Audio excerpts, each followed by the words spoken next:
Welcome to your weekly weather brief. We're giving you everything you need to know about this week's weather in just about 10 minutes. Sometimes we go over by just a little bit, but two former broadcast meteorologists, we still love weather, we still love climate and all things science. So we're bringing it to you in this bite-sized package. I'm meteorologist Emily Gracey. I'm joined today, of course, as always, with meteorologist Kerrin Jeromin. Hiya, Emily. Nice to see you. And we have a special guest with us today. So 10 minutes is loose when we have guests, give or take. So you could be here for a couple minutes longer. We want them to get it all out. But it's still going to be, smaller package than you would get in some of these longer format podcasts. But yes introduce us to today's guest. Of course. So this week, this is a very fitting topic that we have a climatologist with us today, Becky Bolinger. She's amazing, really fantastic, not only climatologist, but communicator as well in science. And know her very well. Becky, so glad to have you here with us this week. Welcome to Weekly Weather Brief. Thank you, Kerrin and Emily. It's so good to be here. And I will try to minimize my jibber jabber, but I like to start blabbering on, and especially on topics I love, like drought. That's why we have you with us this week, because, normally we do a quick recap of what happened in weather this week across the country. And I don't know about you all, but that's exactly what caught my eye, is the worsening drought and the impacts, the fires that are coming from just drying conditions across the United States. So we're glad to have you here to shed some light on how we're looking at droughts, all the things droughts. So yeah, I think you can really help us understand what's happening. So I'll do a quick setup here. So I go to drought.gov and look at this map that comes out weekly. They're issued, I think, every Thursday. And so I was looking at the latest release, and once again, just looks like the drought is getting worse across, especially the southeastern U.S. and a lot of the western U.S. So Becky, you've worked in, climate space and drought space for a long time. Give our listeners just a quick high-level view. When we're talking about drought, there are varying degrees of severity, right? Can you help our listeners understand that a bit? Yeah, so that main that you see is from the U.S. Drought Monitor, and they have been releasing weekly maps since 2000. And all these maps show are the level severity of drought that is depicted around the country. So if there's drought, if it's wet, you won't see any color. It'll just be white. And then we get into yellow, which is abnormally dry. Technically not a drought category, that's D0. And then D1 through D4 are the separate drought categories, going from moderate to severe to extreme. And then the worst one is D4, which is considered exceptional drought, which is expected to occur on a 1 every 50 to 100 year time frame. So pretty extreme. Interesting. The map, as I'm looking at it right now, there's a lot of areas in that D4. Is that abnormal to see that much of the U.S. in that exceptional drought? I think we've had times where we've had more widespread, very bad drought, like that D3, D4. I do think that this year has been particularly notable for the coverage of drought across the country. I think it was a couple months ago, I saw that was the most coverage we'd had on the U.S. Drought Monitor. Kind of broke a record. Again, that only goes back to 2000. So there could have been worse times before that, but we didn't have maps to compare to then. But yeah, this is a pretty extreme, not in terms of severity, but spatially. It's a huge, widespread event. Yeah, as I look at the map, I see parts of Colorado, which is where you are located. You're the former assistant state climatologist with Colorado State University. Did I get that right? In Colorado? Yes, you did. Yeah, okay, very good. So you're located in one of the worst spots in the country, really, in Colorado. And then, a lot of the West definitely in drought because they didn't have really any snow this year. And then across the Southeast U.S. especially, that was really the area that caught my attention this week. We've got parts of Arkansas, Florida, Georgia that are in, like you said, that worst level of drought. So when you're looking at that, how is that assessed? Is it on a weekly scale, a monthly scale, multiple months? What is the time frame that we're looking at for drought monitors? Yeah, even though it's a product that is released weekly and changes weekly, but really a drought takes a longer amount of time to evolve and develop and worsen and to get better. So, this could be months in the making for some of these areas. And so every week Scientists throughout all the states are looking at the data and communicating with the U.S. Drought Monitor authors who are also located all over the country.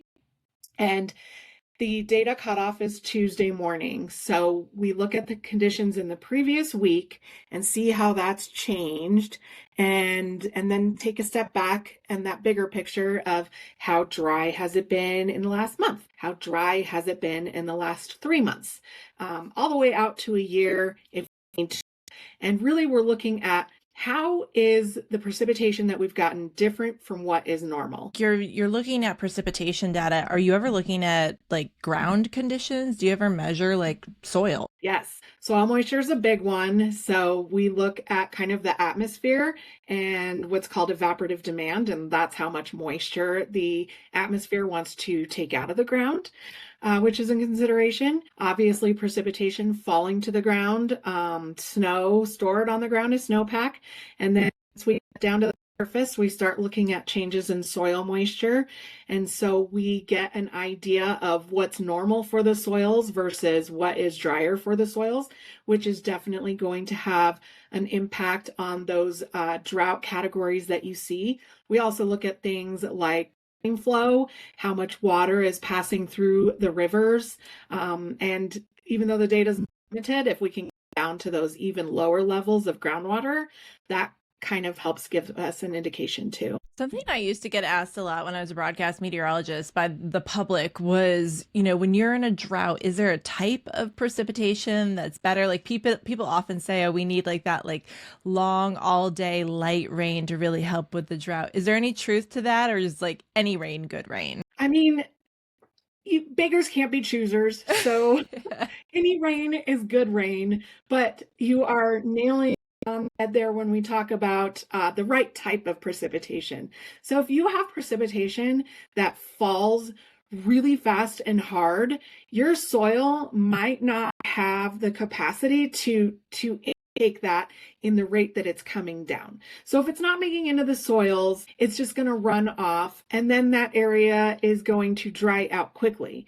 Whereas if you have a rain event where the rate is low and you spread it out over a longer period of time, it has more time to get into the soils. And the more you get into the soils, the better it's going to be for, I would say, the land health and the vegetation. And so that really is the type of precipitation that you want. And also want, not everything on one day. The more days you can get with precipitation, the better you are. If you have precipitation one day and then, the next 5 days you're totally dry and back up to really warm temperatures and dry air, it's going to minimize that benefit. It feels like sleep, right? Like, when like you don't sleep all week and then you try to make up for it on the weekend, like that's not ideal. You want to get like the right amount of sleep every night. Yeah.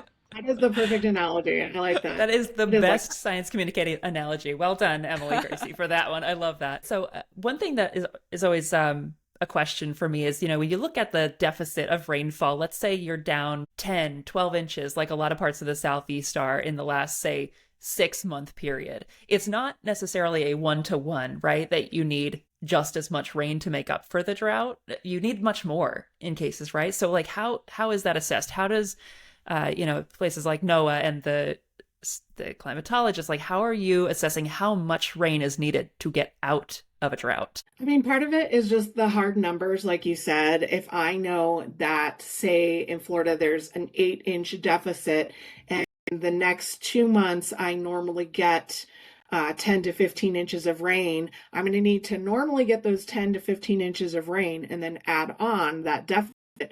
Just kind of thinking of it like a bucket that you've taken away from and you got to put back in. That's most simply the numbers. A lot of it's really going to come down to impacts, though, and what are the impacts that are being felt and when do you recover from those impacts? And so it's a lot less black and white when you get into that. There's a lot more gray area, and it might not be a perfect measurement of what you need to get out of that. So depending on the area, you're really looking at kind of the vegetative health, and when are times of recovery more likely. Temperatures also play a big role. So once you get into those time periods where you're consistently getting really hot temperatures, it's going to chip away at any benefits you have in there. And that makes it harder to recover from drought. You talked about impacts and what's been seen in particular across the Southeast. There are fires popping up left and right across Florida, Georgia, all these areas. Clearly, we need the rain. That's one impact. We're talking things like agriculture impact, reduced water supply for people, in some cases ecosystems. So it goes beyond just fires, and that's just something important for folks to remember. We have air quality alerts here in South Carolina. Yeah. I highly expect that with drought so widespread and the risk of wildfires, our air quality this summer is likely to be pretty poor. It's a rough week for Earth. I was going to say Earth Week is not a great week to talk about it, but like you said, it's been a longer term thing.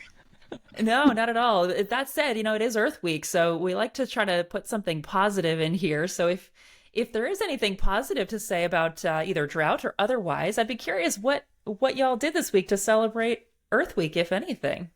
I kind of forgot it was Earth Week. It's been an interesting week here. But the weather has been amazing in Charleston. And so I've gone for a lot of walks. I've just been outside a lot. Like, kids are doing outside activities. Swim season has started here. So just being outside, lots of outside workouts. I'm enjoying it before it gets too hot.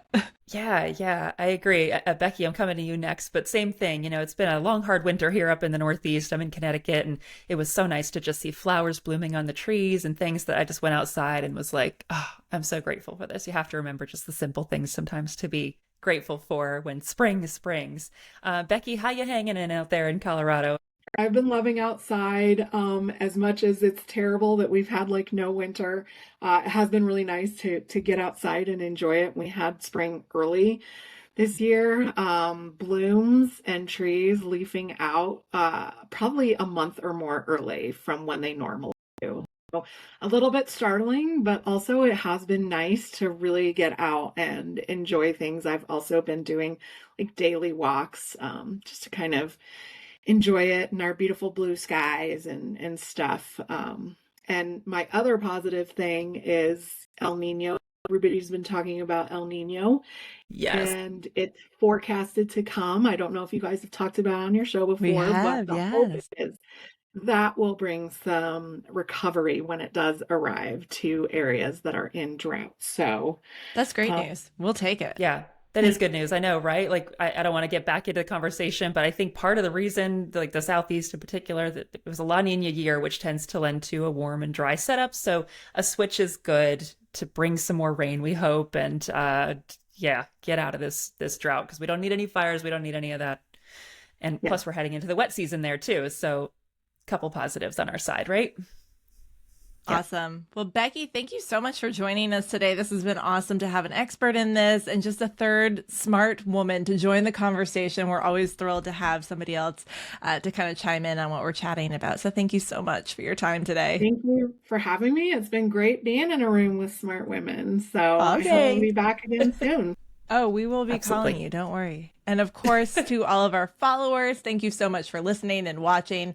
And please subscribe and follow on YouTube, on Spotify, and on Apple Podcasts. We're on all those platforms. And reach out and leave us a little message on YouTube as well. Give us a comment what you want to hear about. If you have a guest you want us to bring on, we want to hear about that as well. Yes. Happy Earth Week, everyone. Let's make it a positive weekend, shall we? I'm going to go for a walk right now. Happy Earth Week. Good choice. Happy Earth Week, everyone. See you next week.